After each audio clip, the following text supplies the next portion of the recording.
देश के प्रख्यात कथावाचक पंडित प्रदीप मिश्रा इन दिनों जयपुर में शिव महापुराण की कथा का पाठ कर रहे हैं। वो यहाँ आगामी 7 मई तक कथा का पाठ करेंगे। कथा के दौरान पंडित प्रदीप मिश्रा शास्त्र के साथ साथ सामाजिक सुधार के लिए भी ज्ञान दे रहे हैं। वहीं देश में तेजी से बढ़ रहे रेप और महिला के खिलाफ हो रहे अत्याचार के मामले को लेकर पंडित प्रदीप मिश्रा का बड़ा बयान सामने आया है। उन्होंने महिलाओं और लड़कियों को नाभि छिपाकर रखने की नसीहत दी है। पंडित प्रदीप मिश्रा ने कहा कि आजकल लोगों का भोजन और पहनावा बदल गया है, जो अपराध बढ़ने की एक बड़ी वजह है। अगर हम शुद्ध और सात्विक भोजन करेंगे तो हमारे मन में शुद्ध विचार उत्पन्न होंगे।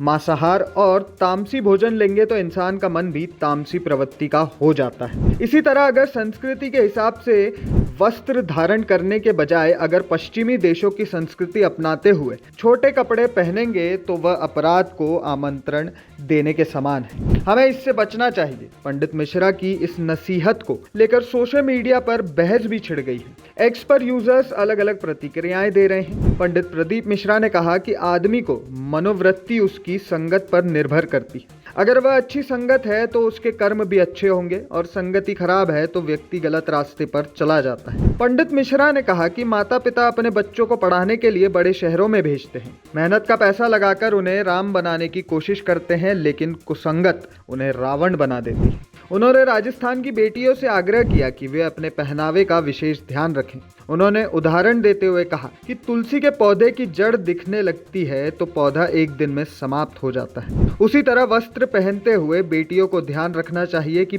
पेट की नाभि ढकी हुई रहे। ये ध्यान रखिए कि नाभि ढकी रहे, सुरक्षा बनी रहेगी। शालीन पहनावे से अपराधों का शिकार होने से काफी हद तक बचा जा सकता है। पंडित मिश्रा ने मोबाइल के बढ़ते इस्तेमाल पर भी चिंता व्यक्त की है। उन्होंने कहा कि इन दिनों बच्चों में भी मोबाइल और सोशल मीडिया के उपयोग का चलन बढ़ गया है। बच्चे जवानी में प्रवेश करने के साथ ही सीधे बुढ़ापे में प्रवेश कर रहे हैं। माता पिता को अपने बच्चों पर ध्यान देने की जरूरत है। अभी के लिए इस खबर में बस इतना ही।